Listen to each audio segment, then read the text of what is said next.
¿Qué tal? ¿Cómo están? Muy buenas noches, bienvenidos a este Vía Pública en que seguimos bien atentos a lo que está pasando en México. La cifra de muertos ya llega a los 273 y se estima que lamentablemente seguirá creciendo ante la gran cantidad de desaparecidos. En un día que además ha estado marcado por esta historia de Frida Sofía, esta niña que se supone estaba bajo los escombros, que se estaban haciendo todos los esfuerzos para ir en su rescate, pero hoy durante la tarde las autoridades desmintieron que esa historia fuera cierta, provocando una serie de cuestionamientos entre las autoridades, entre los medios de comunicación y por supuesto la indignación de la gente. Y vamos a estar analizando acá esta noche en el debate de Vía Pública qué pasó con la construcción en México, con este 7.1, ¿por qué provocó tanto daño? ¿Podría ocurrir algo así en nuestro país?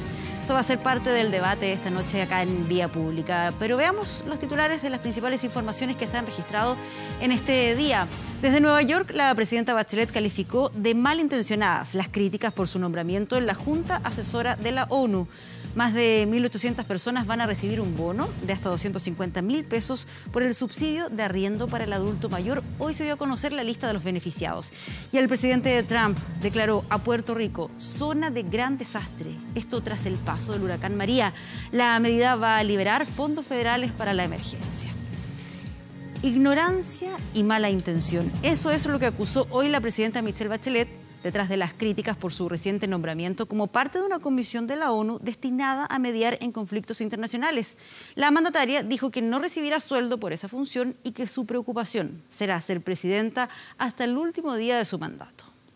En medio de una conferencia o en algún pasillo, Michelle Bachelet acapara saludos y fotos en la sede de las Naciones Unidas. También con el nuevo secretario general Antonio Guterres, el mismo que en la víspera de esta asamblea la llamó para integrar una junta asesora de alto nivel destinada a la mediación de conflictos internacionales. La verdad es que yo no vuelvo a Naciones Unidas. Esto no es un cargo, no tiene salario, este es un grupo convocado, como hacen con muchas otras temáticas, en que se convoca a personas de distintos países para que cuando el secretario general tenga la necesidad de consultar algún tema, uno le da la opinión. Un rol que Bachelet asumirá cuando termine su mandato, por lo que respondió con dureza a las críticas. Aquí yo creo que hay desde, primero, desinformación, ignorancia en algunos casos de cómo funcionan los organismos internacionales, pero en otros casos no es ignorancia. Es mala intención. Mi ocupación de aquí a marzo del 2018 es ser presidenta de la República. En otros temas, la presidenta reiteró este jueves en Nueva York que aún evalúa el cierre del penal Punta Peuco y defendió su propuesta de levantar el secreto que pesa sobre el informe Balich. Se nos ha pedido que se disminuya la urgencia, se va a bajar la urgencia, eso no es un problema, pero nosotros estamos respondiendo con eso a peticiones y recomendaciones que nos han hecho tanto comisiones internacionales de derechos humanos como también nuestro Instituto Nacional de Derechos Humanos. Y este viernes será la jornada final de la presidenta Michelle Bachelet en esta Asamblea General de Naciones Unidas. Se despide con su discurso ante el Consejo de Asuntos Exteriores. Desde Nueva York, Estados Unidos, el trabajo de Juan Cabezas en las imágenes, Antonio Ruiz, 24 horas. Y con 8 detenidos terminó una nueva manifestación realizada por mapuches en la puerta de la Catedral de Temuco. Esto en solidaridad con los comuneros que se encuentran en huelga de hambre desde hace 107 días. En paralelo, el gobierno presentó una querella por el incendio de una iglesia en Ercilla. Dos de los hijos de uno de los 4 huelguistas de hambre fueron parte de los 8 detenidos luego que se encadenaran en las puertas de la Catedral de Temuco. De esta manera exigían públicamente y en pleno centro de la ciudad que el gobierno retire la ley antiterrorista que pesa en contra de quienes ya cumplen 107 días sin comer. Las movilizaciones van a continuar como siempre, las movilizaciones no van a decaer, vamos a seguir con esto hasta tener una legítima y favorable respuesta de nuestros comuneros. Esta madrugada nuevamente se prendió fuego a un templo. Esta vez fue en Pidima, en Ercilla, donde la iglesia metodista pentecostal fue arrasada por las llamas. Con panfletos se exigía quitar la calidad de terrorista a quienes próximamente llegarán a tribunales y los que, pese a sus evaluaciones médicas, a ojos del gobierno están fuera de peligro de muerte. Conforme a lo que ha señalado el informe de Gendarmería, de la Seremía de Justicia y de la Seremía de Salud, que los imputados en prisión preventiva que han hecho uso de la huelga de hambre se encuentran en el contexto de una huelga de hambre sin riesgo vital. Como ellos han negado esta huelga, han dicho que es una farsa, que es una mentira, que nadie puede aguantar tantos días. Y esto lo hacen para comprobar también ellos si es realmente crítico estado de salud. Existe fijada la audiencia de preparación de juicio oral para el día 27 de septiembre y también eventualmente esta defensa va a solicitar audiencia de revisión de medida cautelar para la próxima semana a efecto de debatir una sustitución de la prisión preventiva. En paralelo, en Temuco sesionó el Comité Zonal de Seguridad Pública, donde se estableció que desde el año 2015 a la fecha ya hay 27 templos católicos y evangélicos destruidos. Aquí también se confirmó la querella en contra de quienes resultan responsables por el último ataque ocurrido en Ercilla. Desde el gobierno, en tanto, se descartó acercamientos que reviertan el actual escenario judicial. Que la exclusión de la violencia como método para obtener fines está completamente desautorizada y nosotros no tenemos ninguna intención ni ninguna pretensión de discutir con quienes han utilizado la violencia. Pero desde Antofagasta, el padre Felipe Berríos aclaró en parte el rol mediador que lo trajo hasta la cárcel de Temuco. Dice que la justicia debe actuar con premura. No es entendible, aclara, que se tarde 1 año y medio por un caso sobre el cual se ignora el nivel de responsabilidad de quienes hoy están en huelga. Estos 4 momuneros a lo mejor son los 4 culpables, a lo mejor son los 4 inocentes, a lo mejor hay alguno inocente entre medio y a lo mejor va a haber una muerte. Entonces hay que acelerar ese proceso de investigación y de juicio, y que se haga pronto el juicio. En Concepción también mapuches se encuentran dentro de la catedral, ejerciendo presión para que el gobierno acoja la demanda de quienes se encuentran en ayuno, bajo permanente supervisión médica y recibiendo gestos solidarios.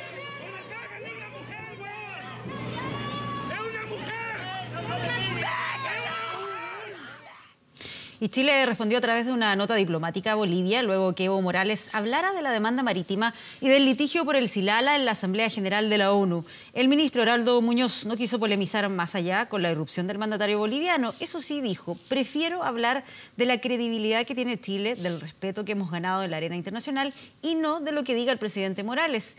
El canciller Heraldo Muñoz explicó que el documento con la respuesta del gobierno será distribuido. Impulsaba una objeción de incompetencia. Y hay polémica por las causas de la explosión que el viernes pasado dejó 2 personas heridas. Esto en un edificio de Bellavista. Aunque en un principio se pensó que la falla estuvo en un balón de gas, ahora se está investigando una eventual responsabilidad de la empresa Enel al realizar trabajos cerca de una red de gas natural. Enel realizó trabajos en esa esquina previo al 15. el miércoles. El miércoles por un corte de luz realizó trabajos subterráneos. Ahí empezamos con olor. Enel estaba en el momento del siniestro. A mí me sacó un funcionario de Enel.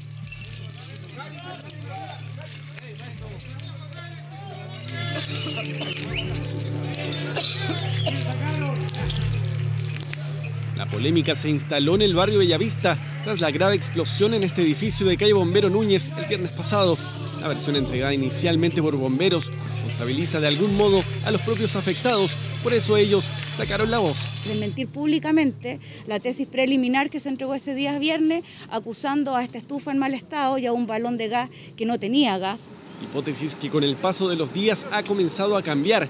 Para la propia Superintendencia de Electricidad y Combustibles cobra fuerza la posibilidad de trabajos realizados por Enel en el exterior previo a la detonación. Hay una zona donde la tubería, en este caso la tubería de gas, está en contacto con líneas eléctricas y estas líneas eléctricas también subterráneas, de propiedad de la empresa distribuidora eléctrica, no tenían suficientemente bien el protector de aislación. Esto habría provocado, como señala Metrogas mediante un comunicado, que los trabajos de la empresa Enel aparentemente ocasionaran en la red de gas una fisura que habría derivado en la explosión debido al contacto de la cañería con la línea eléctrica. Enel respondió y se defendió de los primeros antecedentes que los indican como uno de los responsables. La avería que se encuentra en el lugar no corresponden a trabajos de la compañía. Sí, la SEC constata que un cable de baja tensión subterráneo estaba tocando una tubería de gas, pero la cual, y eso hay imágenes, donde no se produce la explosión, sino que la explosión se produce en el edificio. Versiones de un hecho que se contraponen y que el propio municipio de Recoleta presiona para poder dilucidar. La grave explosión aún mantiene a 2 personas internadas con quemaduras y fracturas y a otros quizás los dejará sin hogar. El edificio podría tener daño estructural que podrían estar en el límite de hacerlo inhabitable. Por eso acá hay daño y yo espero además que todas las empresas se hagan responsables. En los próximos días debiera emanar desde la SEC el informe final de lo realmente ocurrido, determinar las responsabilidades que las distintas compañías pueden tener en medio de una pesadilla que para este grupo de vecinos aún parece estar lejos de terminar.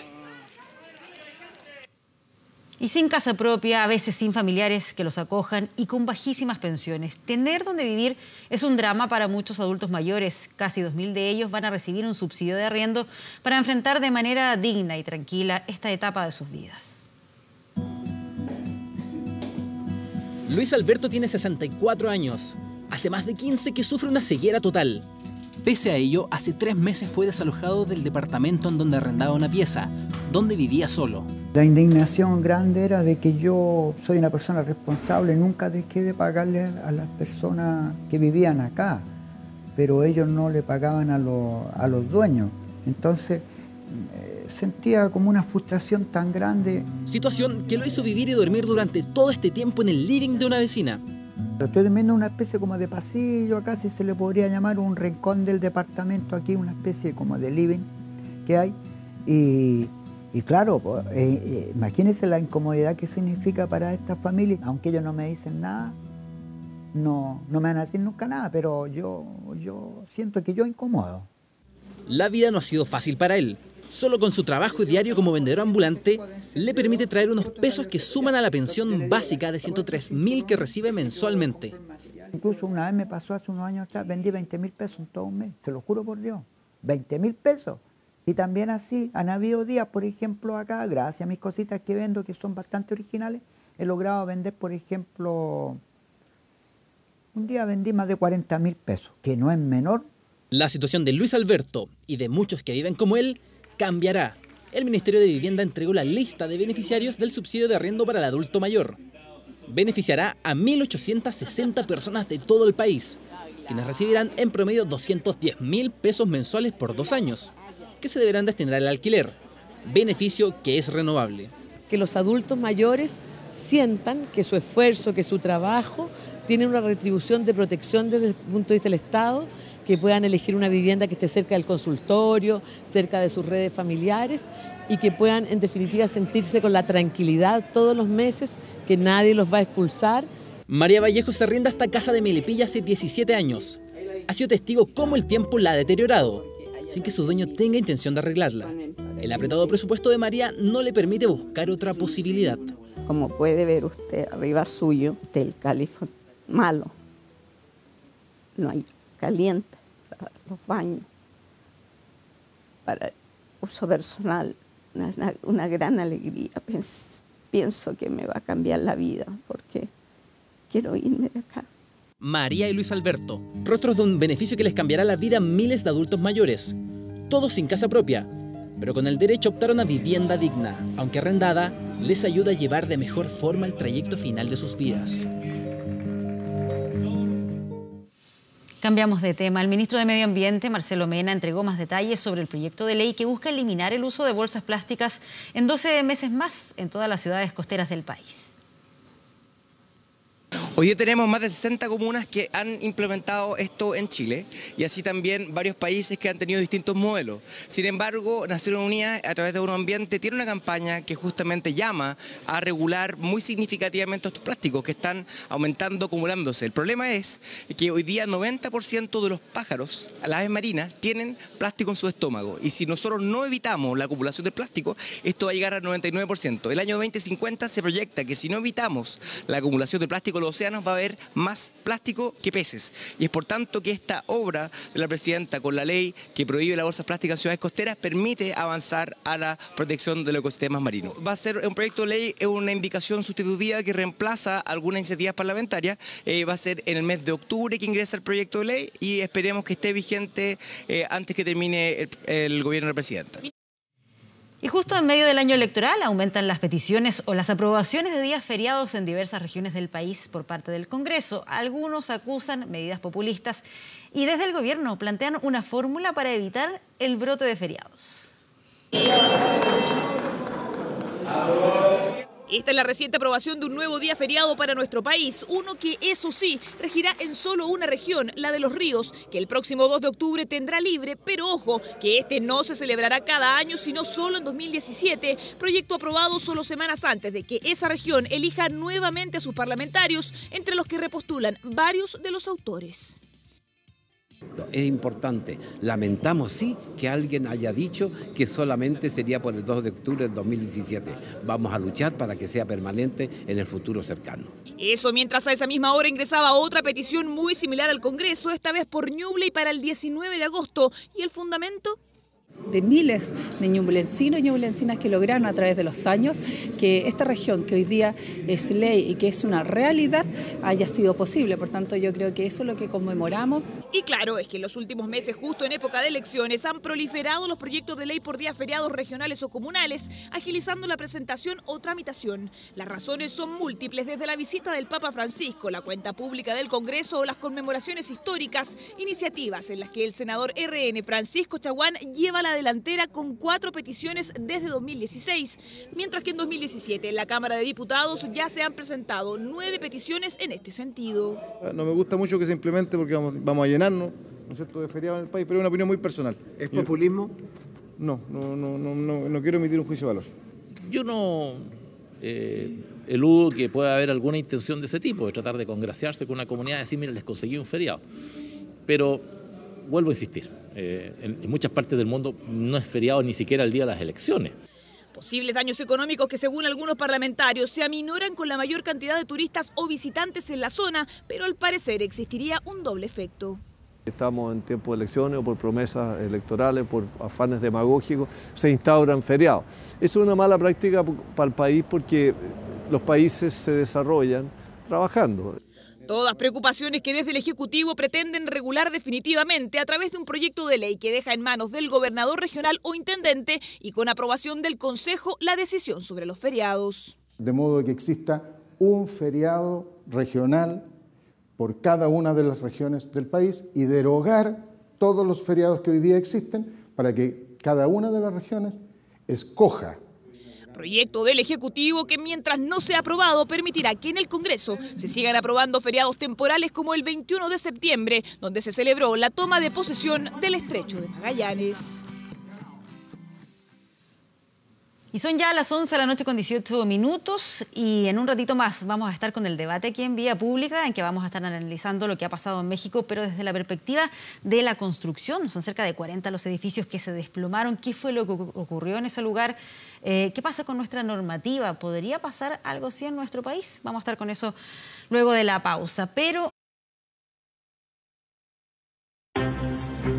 Regresamos con noticias internacionales. El huracán María azotó este jueves a República Dominicana, generando intensas inundaciones en zonas urbanas y rurales por la crecida de los ríos.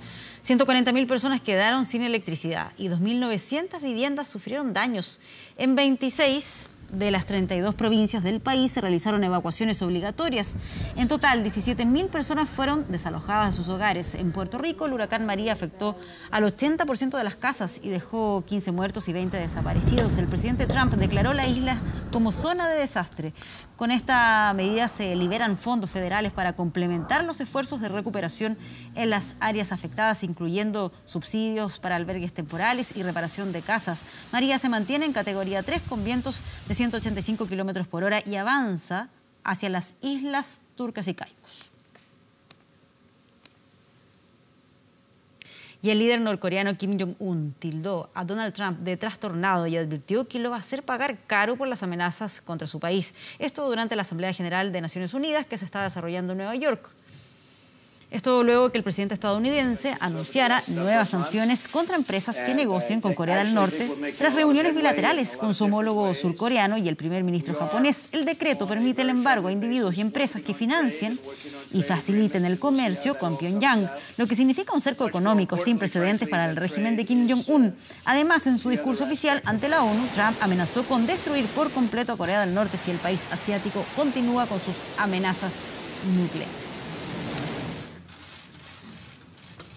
Cambiamos de tema y nos vamos al deporte. Marcelo Bielsa no lo está pasando bien con el Lille en Francia. Hace 5 partidos que no gana, está a un punto del descenso y tuvo su día de furia con los periodistas en una conferencia de prensa.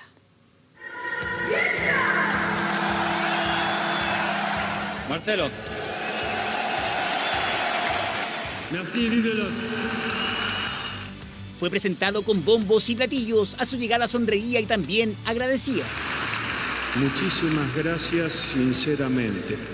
Dejó a un lado su personalidad apática y distante. La primera recomendación con la que llegué acá a Lille, más que una recomendación, fue una orden de mi esposa, fue que sonriera y que mirara a los ojos. Y tuvo un debut arrollador. 3-0 venció al Nantes. En su segundo paso por Francia, todo era alegría para Marcelo Bielsa en el Lille. Pero el loco pasó de los aplausos a los cuestionamientos. Ha perdido del equipo de Bielsa. Ante un Lille que tiene enormes dificultades en poder generar y mucho más en poder finalizar las jugadas. 2 empates y 3 derrotas en una crisis que se desató el sábado 17 de septiembre. Guingamp en el último segundo dejó al equipo de Bielsa hundido en la tabla. El centro de BNG al área. Gana Guingamp. Pierde una vez más el equipo de Bielsa. Tuvimos más tiempo la pelota y fuimos más claros en la elaboración del juego. Así declaraba Bielsa post partido, pero 4 días después, el rosarino sufrió una verdadera transformación. Usted dirá lo que quiera y yo digo lo que quiero. Es mentira lo que usted está diciendo. Me indigna. ¿Usted qué cree? ¿Que esto es un conflicto? Como no tienen ninguna rigurosidad, ustedes, como no saben nada, me indigna, ¿me entiende? Y ya no tengo la paciencia que tenía hace 20 años. El ex técnico de La Roja las emprendió contra los periodistas y lanzó artillería pesada con una frase de antología. Cuando hay riesgo, digamos, convertirlo en catástrofe, y cuando hay prosperidad, acercarse al próspero. Por eso la compañía de ustedes siempre es despreciable. Poco le ha servido su particular metodología, su análisis de ejercicios, el escritorio en la cancha de entrenamiento, las 30 habitaciones que mandó a construir para la pretemporada y la música en las prácticas. No existe ninguna posibilidad de que yo abandone este cargo. Un partido ganado, 2 empatados y 3 perdidos. Tienen al Lille en la 17ª posición a un punto del descenso. El técnico argentino de 62 años está viviendo un mal momento, uno del que intentará salir este viernes cuando reciba al Mónaco, el último campeón francés. Son ya las 11 de la noche con 26 minutos. Vamos a ir a una pausa y vamos a estar de inmediato con el debate aquí en Vía Pública. Pero antes, cuando se... 4 horas.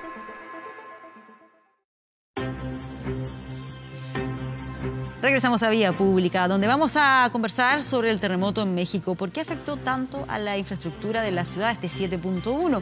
¿A qué se debe la resistencia sísmica de los edificios chilenos? ¿Cómo deben estar preparadas las construcciones para enfrentar estos fenómenos? Bueno, todo esto es parte de lo que vamos a conversar esta noche con nuestros invitados. Saludamos primero a Ricardo Tapia, quien es profesor asociado del Instituto de Vivienda, Facultad de Arquitectura y Urbanismo, miembro del Programa de Reducción de Riesgos y Desastres de la Universidad de Chile. Ricardo, gracias por acompañarnos acá esta noche. Pablo Maturana, quien es director de la Escuela de Construcción Civil de la Universidad Católica. Pablo, también muchas gracias por estar aquí. Buenas noches. Y Rodolfo Cabezas, académico de Ingeniería Civil de la Universidad San Sebastián, máster en Ingeniería Geotécnica de la Universidad Católica. Gracias por estar aquí esta noche. Y claro, ha llamado la atención dentro de los múltiples elementos que han marcado este terremoto lo que ha pasado con este 7.1. Son cerca de 40 los edificios que se desplomaron y es ahí donde ha surgido la pregunta. ¿Esto tiene que ver con las características del terremoto en sí, con las características de donde está emplazada Ciudad de México o directamente con problemas en la construcción? Comenzamos, Ricardo, con su opinión. Bueno, sí, buenas noches. Yo decía el otro día que es multifactorial, o sea, no podemos atribuirlo a algún factor en particular y creo que también para ser responsable habría que esperar las investigaciones y los estudios que se hagan a partir de lo que sucedió. En segundo lugar también, claro, desde Chile, recién conversamos, desconocemos el lugar, ¿cierto?, la situación, el contexto y todo. Por lo tanto, como digo, no me atrevería a decir que es un factor. Sí se podrían enumerar algunos que podrían estar influyendo. Todo lo que es la cota, de la línea cota de tierra hacia abajo, todas las características del suelo. Ya sabemos lo que pasa con Ciudad de México y su suelo. Después tiene que ver también con el aspecto normativo, qué tan antisísmicos son los edificios en México en función de las amenazas, las geoamenazas, ¿cierto?, que le afectan. En tercer lugar, también tiene que ver con todo el proceso constructivo, ¿cierto? Y dado que soy también arquitecto, voy a hacer un planteamiento respecto a la disciplina. A veces los errores pueden partir, por ejemplo, de una arquitectura un tanto atrevida, un tanto osada.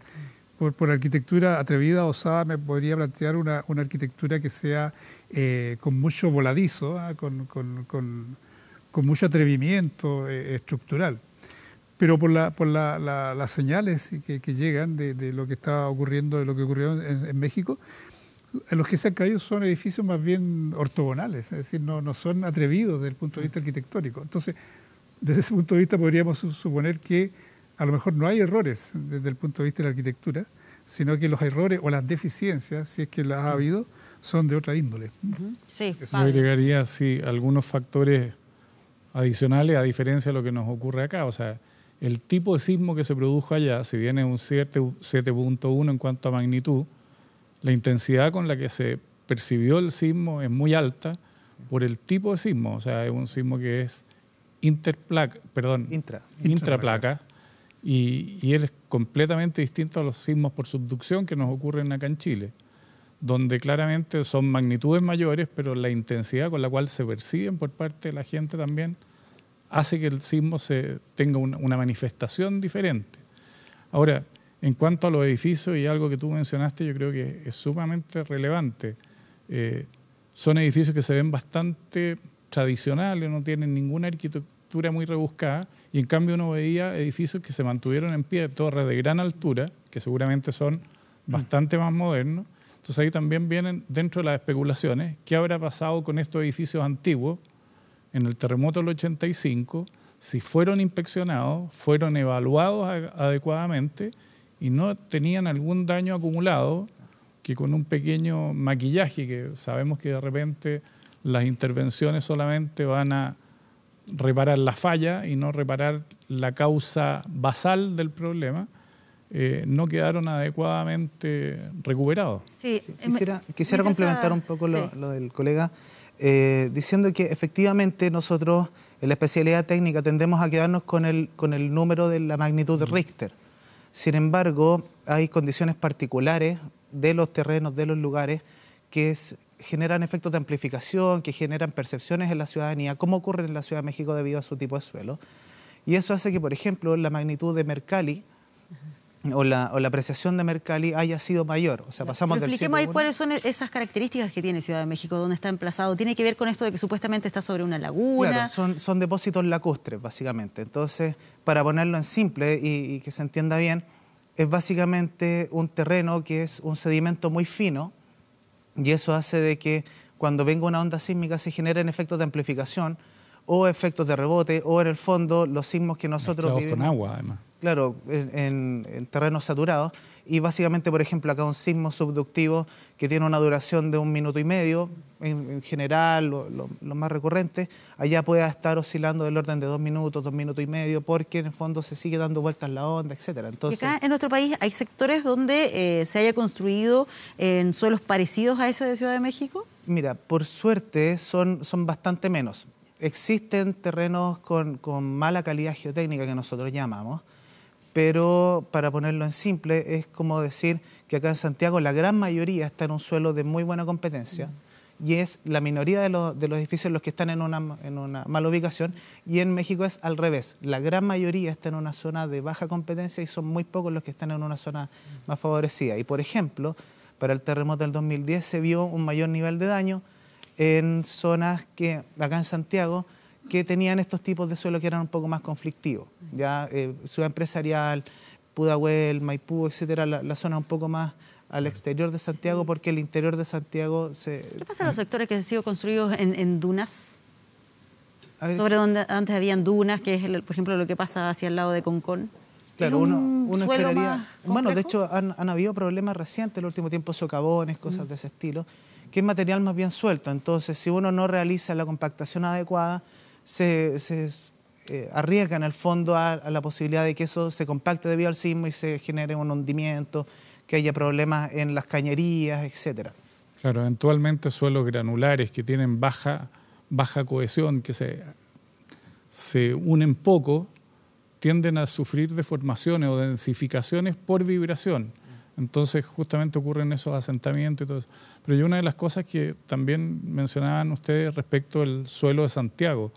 El suelo de Santiago antiguamente se hablaba de que era un suelo muy competente, pero era cuando estábamos zonificados por los dos ríos, el río Mapocho y el río Maipo, y no nos íbamos más allá de lo que hoy día es la autopista central y Américo Vespucio. Pero ya cuando empezamos a crecer en el radio urbano, empezamos a llegar a terrenos que no están enmarcados por estos lechos fluviales, que tienen efectivamente suelos muy competentes, y llegamos a zonas como las que mencionaba recién Rodolfo, en los cuales efectivamente tuvimos problemas. Ahora, tuvimos problemas y edificios que tuvieron un mal comportamiento estructural, pero el diseño estructural también en Chile es una de las cosas que también se ha ido perfeccionando posterior al terremoto del 85, específicamente en edificios de gran altura. Uno podría decir que hasta el terremoto del año 39 se generó una norma que permitió construir edificios de mediana altura y tener un muy buen comportamiento, pero con posterioridad al 85 se nuevamente perfeccionó la norma sísmica en Chile y ya pudimos llegar a edificios de mayor altura. Y hoy día con el terremoto del 2010 nuevamente se ha hecho una readecuación no solamente de la norma sísmica, sino también de la parte del estudio de la mecánica de suelo, que es de donde nace la estructura hacia arriba, y justamente eso lo que nos va dando son conocimientos, mejores métodos de diseño, y hoy día la incorporación de elementos de protección sísmica en los edificios, que son indudablemente una ventaja comparativa que nos permite llegar a mucho mayores alturas con vibraciones mucho más bajas en las grandes torres, incluso en edificios de mediana altura, a que el movimiento prácticamente se reduzca al 10%. Sí, y eso es gracias a que a la incorporación de tecnologías, tiene que ver con cómo ha evolucionado la normativa, a que también se realizan procesos de fiscalización para que se cumpla con esa norma. ¿Cómo funciona eso? Yo, antes de responder la pregunta, quería volver un poquito atrás respecto de otros factores. Ya. Voy a usar un caso del terremoto del año 85 en Santiago, que ocurrió que una misma tipología de vivienda en edificios a media altura, en algunos sectores de la ciudad se comportó muy bien y en algunos otros sectores de la ciudad la misma tipología no se comportó bien, o sea, sufrió daños. ¿Y qué ocurrió? Ocurrió que la calidad de los suelos donde están esos edificios no era la misma a pesar de estar todos en un mismo sector. En el terremoto del 2010, acordémonos de los edificios Don Tristán en Maipú, en que en una cuadra tenías edificios inclinados, en el caso de Don Tristán, y en la otra cuadra estaban todos los edificios perfectos. Entonces, quiero suponer, es una hipótesis, que a lo mejor, por ejemplo, la escuelita que se cayó en Ciudad de México, a lo mejor los suelos de ese lugar, a lo mejor esa escuela se hizo de acuerdo a normas y todo muy bien, pero a lo mejor las características de los suelos de ese lugar y lo que se llama situación de sitio puede ser muy diferente a lo que ocurre en las manzanas adyacentes. Entonces, ¿eso qué implica? Tal vez tener estudios de microzonificación sísmica, es decir, tendríamos que escanear, por ejemplo, Ciudad de México o escanear Santiago en el detalle, quizás cuadra por cuadra, porque no todos los suelos, no sé qué opinas tú, son iguales. Es como una torta de 1000 hojas, ¿cierto? Que hay distintas capas o una especie de torta gelatinosa donde hay distintas densidades. Y eso hace que a lo mejor, en el caso de la escuelita, tal vez haya ocurrido esa situación de sitio.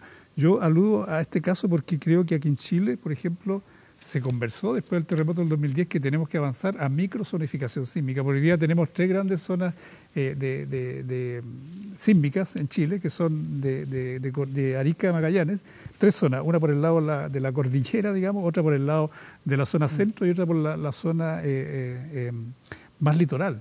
Pero no conocemos el detalle, ¿cierto?, de los suelos en sus particularidades. Así que tal vez ese puede ser otro factor que esté también en la base de, o un factor más, digamos. Rodolfo, sí, bueno, para empalmar un poco con lo que dice el colega, los estudios de microzonificación ya se están realizando, hay resultados ya parciales para la Cuenca de Santiago, para Biobío, también para el norte, que se entendía de que venía un sismo importante en el norte, entonces se avanzó harto.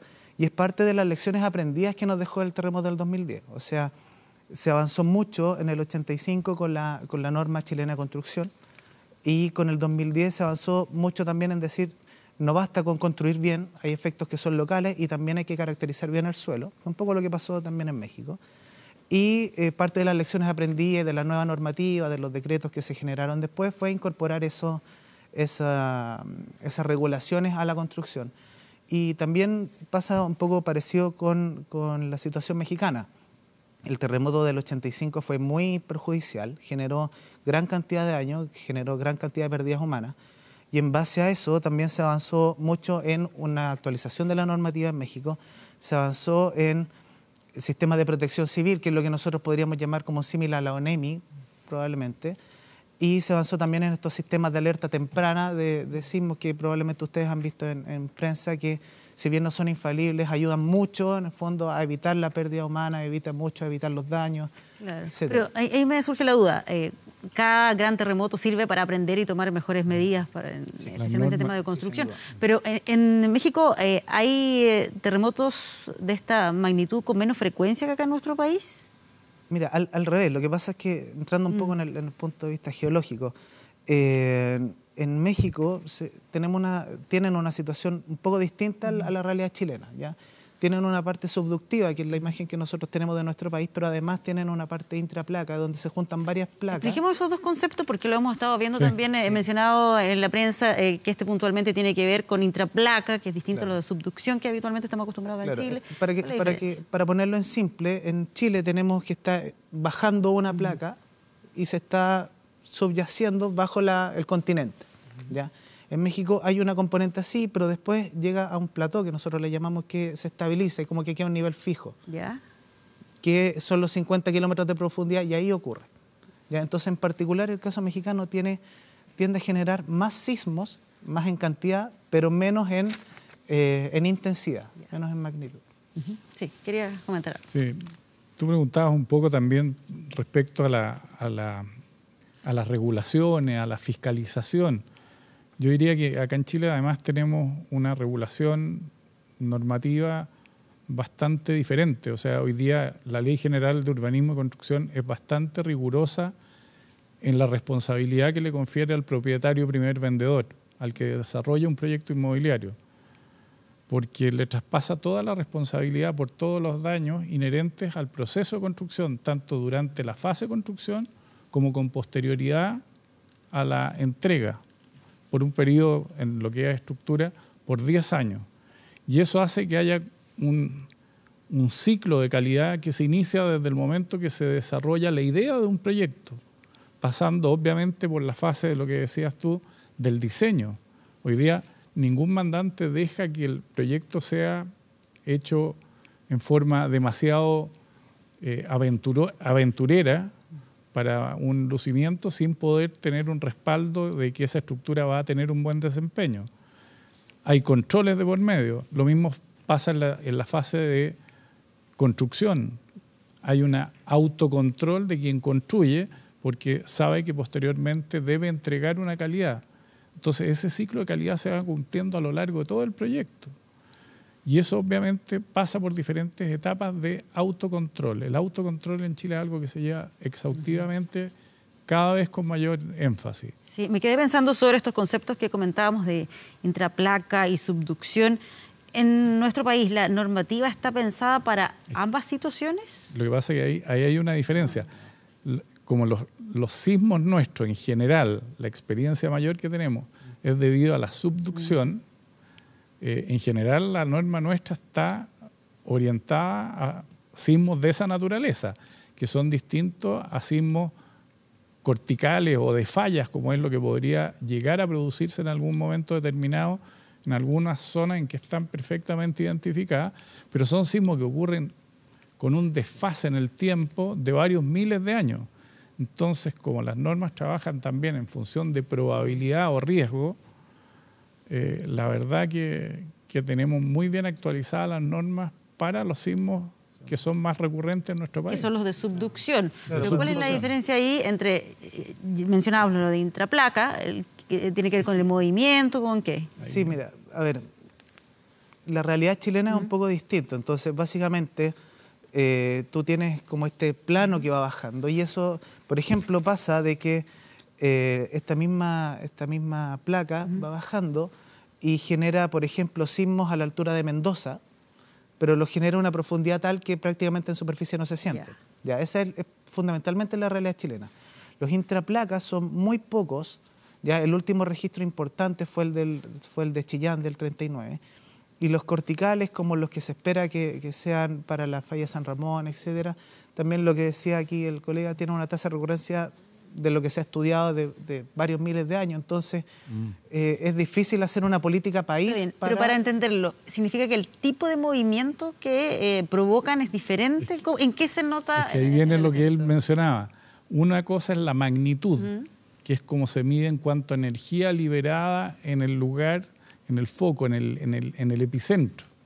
Y otra cosa es cómo se percibe por la gente, por la estructura, que es con la intensidad con que se recibe, que es la intensidad Mercalli, que es lo que normalmente se habla. Y ahí donde está y eso mi es duda. Cómo afecta, ¿Cuál es la diferencia? cómo afecta en el daño, cómo se percibe por las personas. Sí, llamo de paréntesis a mí, la verdad es que la escala Mercalli yo no la crucifico tanto como se tiende a pensar un poco, porque como es subjetiva, claro, es subjetiva, pero justamente refleja eso. Pero claro, o sea, de repente hay fenómenos que son locales que no quedan bien cubiertos por la magnitud global. Sí, Ricardo. Por el valor único. Yo quería insistir que en el caso del típico terremoto o sismo aquí en Chile es por la fricción que se produce entre las dos placas.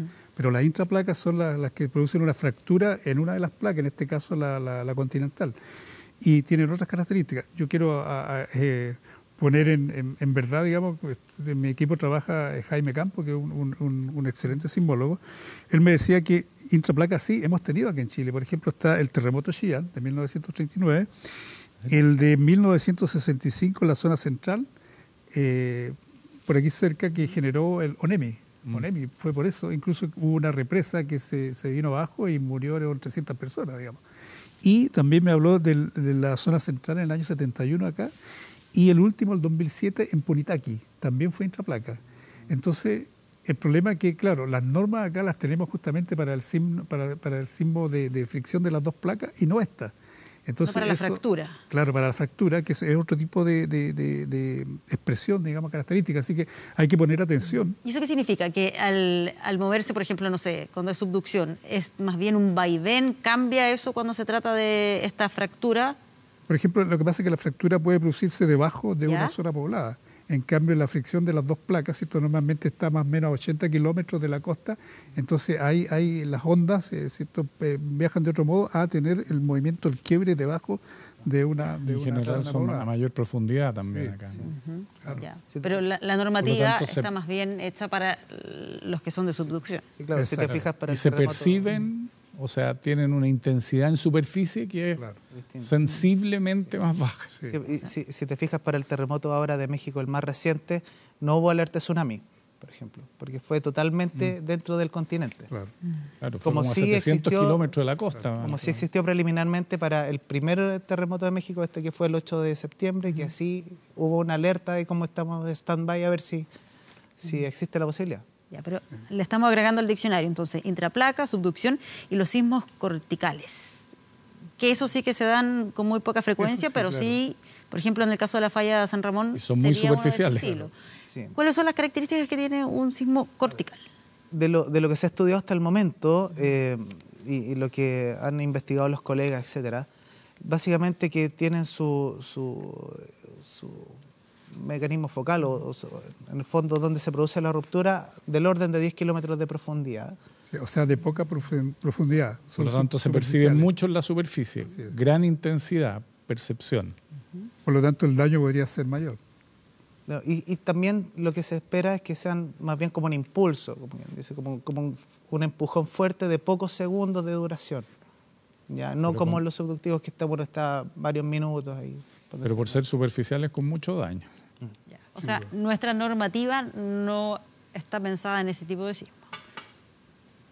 No tiene la recurrencia, el historial como para verse actualizado a eso. ¿Y se debiera hacer? ¿Se puede hacer? O sea, yo creo que vamos para allá. Yo creo que vamos para allá con el correr del tiempo, pero todavía son temas que están empezando a tratarse. Estábamos acostumbrados a los sismos subductivos. Esto es una realidad que tiene pocos años de investigación. Sin ir más lejos, no sé, por los estudios de fallas corticales en la época del 60, 70, decían de que básicamente no va a haber falla o no va a haber desplazamiento y bueno, era la interpretación de la época. Hoy día ya se entiende que no, pero sí que la probabilidad de falla de aquí a 100 años sigue siendo baja, de aquí a 200 años pues sigue siendo baja, entonces sin duda que va a ser un tema de estudio y de conversación para más adelante, pero no está dentro de la realidad hoy día normativa, por lo menos.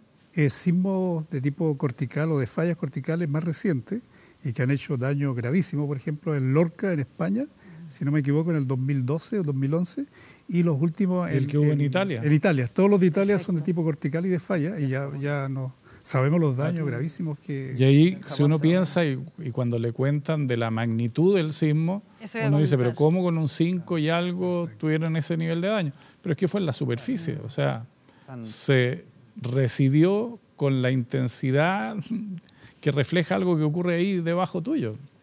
Entonces, por eso que hay que distinguir las dos escalas, y yo coincido con Rodolfo perfectamente en eso, de que no hay que despreciar las dos mediciones. Uno es la energía liberada en el foco, y otro es cómo se percibe a nivel de superficie y qué efecto provoca sobre la superficie terrestre y sobre las estructuras, sobre las personas. Recién antes de conversar aquí públicamente, estábamos conversando fuera y conversábamos que lamentablemente, digamos, estas situaciones catastróficas de mucho dolor para América Latina es una, si lo miramos como una oportunidad a pesar del desastre, es una buena oportunidad para que aprendamos todos los países, especialmente todos los que estamos en la franja andina, ¿cierto? Que estamos constantemente sometidos a este tipo de calamidades, aprendamos de los logros, de los buenos logros de los otros países y aprendamos a corregir los errores, ¿cierto? Y las deficiencias que han tenido. A propósito de eso, yo quería decir algo que se escapa un poquito del tema, pero sí tiene que ver, que es lo siguiente. Estamos conectados con otras redes respecto de lo que ha ocurrido en México. Y hay que poner atención que el abocarnos solamente al daño en lo que son los edificios, lo que está pasando en Ciudad de México, quizás esté opacando, digamos, el daño en otras localidades, ¿cierto? Donde la ayuda no llega, porque bueno, Ciudad de México es el patrimonio cultural de la humanidad en su centro histórico, pero hay otro tipo de situaciones que están pasándola muy mal en México y que requieren ayuda. Entonces, también los aprendizajes, yo diría que hay que avanzar hacia esas áreas. Sí.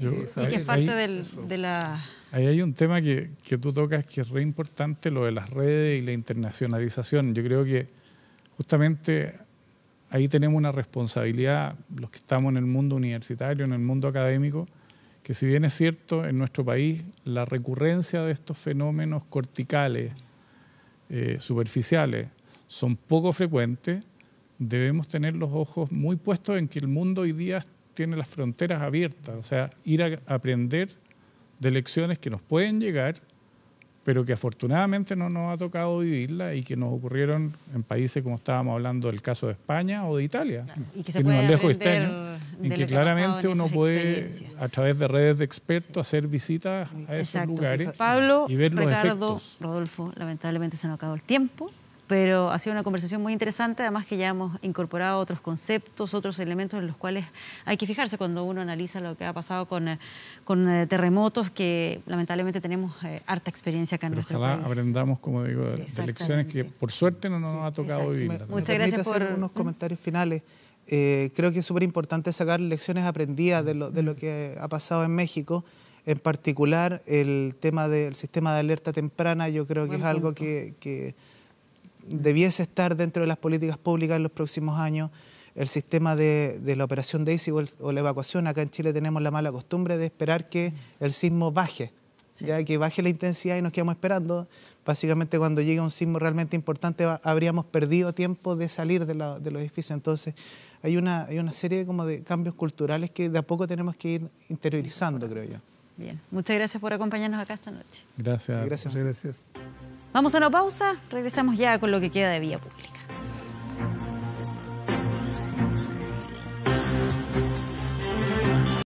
Grupo Security, quieres, puedes. Vamos ya terminando este Vía Pública, pero antes vamos a ir a revisar la información que tiene nuestro portal de noticias24horas.cl. Ahí lo estamos viendo, está vinculado con el caso Heger. La hija de Jaime Anguita se abre a nuevas verdades. Esto tras declarar en el juicio era una de las jornadas clave.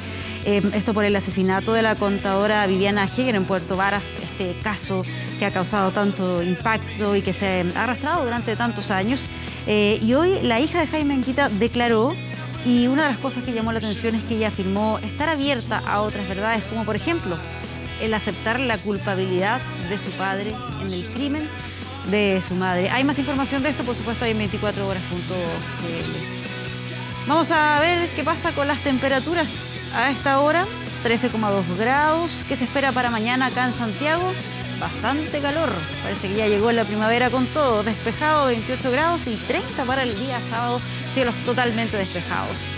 Foo Fighters y Queens of the Stone Age anunciaron una gira por Sudamérica que va a incluir 4 fechas en Brasil y una en Argentina entre febrero y marzo del próximo año. Por el momento, los fanáticos chilenos tendrán que esperar porque aún no se confirma alguna fecha para nuestro país en lo que se pueda replicar por el éxito obtenido por Foo Fighters en la versión 2012 de Lollapalooza en Santiago y el 2015 en la pista atlética del Estadio Nacional.